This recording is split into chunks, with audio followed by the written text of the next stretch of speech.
امریکی صدر ٹرمپ ایرانی رہنماؤں کو براہ راست نشانہ بنائیں گے۔ ایران پر محدود حملوں کی خبروں پر برطانوی خبر ایجنسی نے دعویٰ کیا ہے کہ امریکی فوج ایرانی حکومت کا تختہ الٹنے کی کوشش کرے گی۔ ٹرمپ گزشتہ سال آیت اللہ خامنائی کو دھمکیاں دے چکے ہیں۔ امریکی اخبار نے سیٹلائٹ تصاویر کے ساتھ دعویٰ کیا ہے کہ اردن میں امریکی بیس پر درجنوں جنگی جہاز موجود ہیں۔ اخبار کے مطابق ایئر بیس پر کم از کم 60 اٹیک ایئر کرافٹ موجود ہیں۔ گزشتہ روز صدر ٹرمپ ایران کو معاہدے کے لیے 10 سے 15 دن کا الٹیمیٹم دے چکے ہیں۔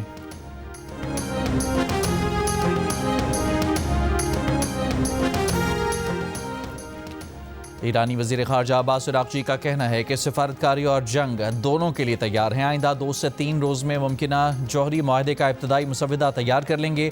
اعلیٰ ایرانی قیادت کی منظوری ملنے پر یہ دستاویز امریکی صدر کی خصوصی ایلچی سٹیو وٹکاف کے حوالے کر دی جائے گی۔ غیر ملکی میڈیا سے گفتگو میں عباس عراقچی نے کہا کہ مذاکرات کے دوسرے دور میں جوہری افزودگی روکنے کی پیشکش نہیں کی، نہ ہی امریکہ نے ایسا کوئی مطالبہ کیا۔ مذاکرات میں جوہری پروگرام کے پرامن رہنے پر توجہ مرکوز کی گئی۔ ان کا کہنا تھا کہ جوہری پروگرام کا کوئی فوجی حل نہیں۔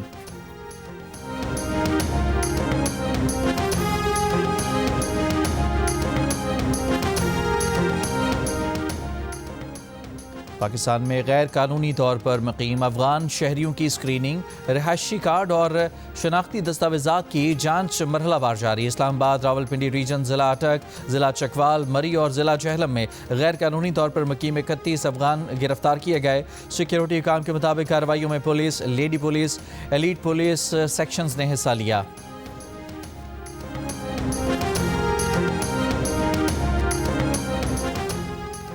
ٹینکر سسٹم بند کرو، لوگوں کو لائنوں کے ذریعے پانی دو۔ ٹینکرز کے ذریعے پانی مل رہا ہے تو لائن کے ذریعے کیوں نہیں دیا جا رہا؟ اس کا مطلب ہے کہ پانی موجود ہے لیکن لائنوں کے ذریعے نہیں دے رہے۔ سندھ ہائی کورٹ کے آئینی بینچ کی کراچی کے علاقے اورنگی ٹاؤن کے شہری کے گھر پانی کی عدم فراہمی سے متعلق درخواست پر ریمارکس۔ عدالت کا کراچی واٹر کارپوریشن کے حکام پر برہمی کا اظہار۔ جسٹس عدنان کریم میمن نے کہا کہ میئر نے تو کہا تھا کہ ہم لائن کے ذریعے پانی فراہم کریں گے، لوگوں کو پانی کیوں نہیں دے رہے؟ عدالت کا سپرنٹینڈنٹ کراچی واٹر کارپوریشن سے سوال۔ درخواست گزار کے گھر تک پانی پہنچانے کا حکم۔ کراچی واٹر کارپوریشن کے وکیل نے بتایا کہ پرانی لائنیں ہیں، بجلی کی لوڈ شیڈنگ بھی ہے۔ جسٹس عدنان کریم نے کہا کہ تو لائنیں بنائیں، کچھ عوام پر بھی خرچ کریں۔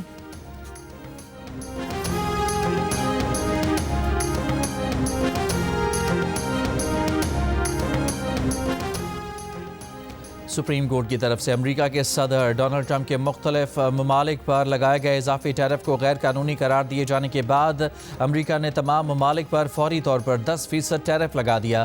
امریکی صدر ٹرمپ نے ایگزیکٹو آرڈر پر دستخط کر دیے۔ وائٹ ہاؤس کے مطابق 5 ماہ کے لیے امریکہ درآمد ہونے والی اشیاء پر 10% ڈیوٹی عائد ہوگی۔ معدنیات، کھاد، دھاتیں، توانائی، آلات، زرعی مصنوعات، ادویات اور ادویات کے خام مال پر استثناء ہوگا۔ نئی ڈیوٹی کا اطلاق امریکہ میکسیکو کینیڈا معاہدے پر نہیں ہوگا۔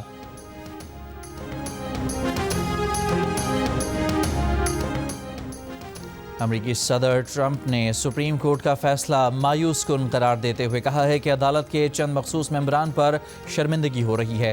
فیصلے سے دنیا خوش ہوگی مگر اس کی خوشی زیادہ دیر نہیں رہے گی۔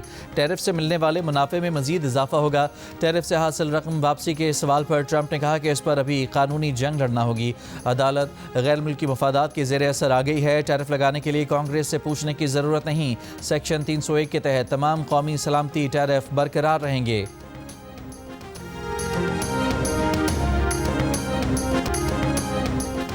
آئی سی سی T20 ورلڈ کپ میں سپر 8 مرحلے کا آغاز آج پاکستان اور نیوزی لینڈ کے درمیان میچ سے ہوگا۔ میچ شام 6:30 بجے شروع ہوگا۔ میچ کی تیاریوں کے لیے نیوزی لینڈ کی ٹیم نے بھرپور پریکٹس کی۔ کیوی کوچنگ سٹاف نے بلے بازوں کو پاکستانی اسپنر عثمان طارق کے انداز میں بولنگ کرائی۔ فلڈ لائٹس میں شیڈیولڈ پاکستان کرکٹ ٹیم کا ٹریننگ سیشن بارش کے سبب منسوخ ہو گیا۔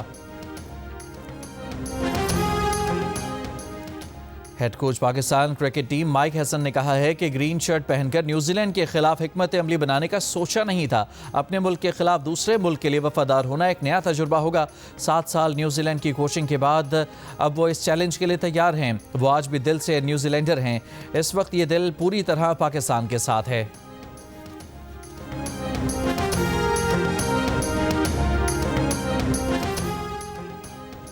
پاور ڈویژن نے صنعتوں کے لیے رعایتی پیکج کے تحت بجلی کھپت کے 2 ماہ کے نتائج جاری کر دیے۔ ترجمان پاور ڈویژن کے مطابق صنعتی پیکج سے 2 ماہ میں 1,27,686 صارفین کو 12 ارب 12 کروڑ 50 لاکھ روپے کا فائدہ ہوا۔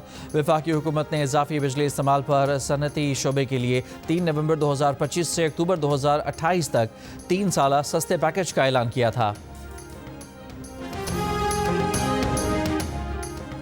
وفاقی حکومت کی جاری رائٹ سائزنگ مہم کے تحت مختلف وزارتوں اور محکموں میں اب تک 55,545 خالی اسامیوں کو ختم کیا جا چکا ہے یا مرحلہ وار ختم کرنے کا فیصلہ کیا گیا ہے۔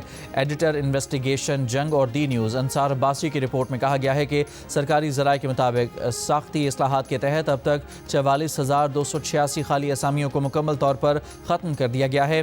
11,259 اسامیوں کو ڈائنگ کیڈر قرار دیا گیا ہے، یعنی یہ اسامیاں موجودہ عہدیداروں کے ریٹائرمنٹ کے بعد بتدریج ختم ہو جائیں گی۔ اسٹیبلشمنٹ ڈویژن کے ذرائع کے مطابق یہ عمل وزیر اعظم کی تشکیل کردہ کمیٹی کی نگرانی میں جاری ہے، جس کا مقصد وفاقی حکومت کو مؤثر بنانا، اخراجات میں کمی اور انتظامی کارکردگی میں بہتری لانا ہے۔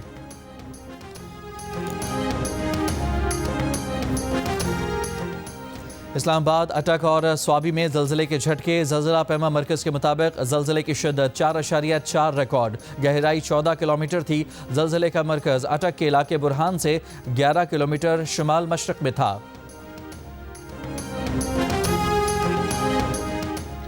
پیر Muhammad Shah D I G traffic Karachi تعینات، نوٹیفیکیشن جاری۔ مظہر نواز شیخ سے D I G traffic Karachi کا اضافی چارج واپس لے لیا گیا۔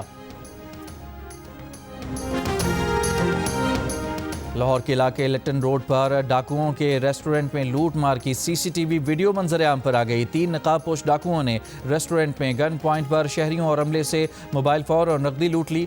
مسلح ڈاکوؤں کو دیکھ کر ریسٹورنٹ عملے کی ایک خاتون ورکر کی حالت غیر ہو گئی۔ پولیس نے واقعے کا مقدمہ درج کر کے تحقیقات شروع کر دیں۔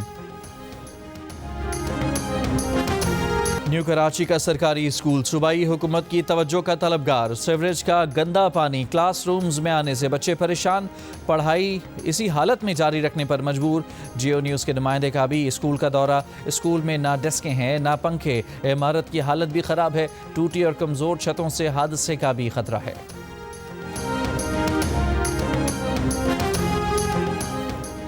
امریکی ریاست نیو میکسیکو نے فیس بک اور انسٹاگرام کی مالک کمپنی میٹا کے خلاف قانونی چارہ جوئی شروع کر دی، جس کا مقصد کمپنی کو پابند کرنا ہے کہ وہ اپنی ویب سائٹس پر بچوں اور نوعمروں کی حفاظت کے لیے مزید اقدامات کرے۔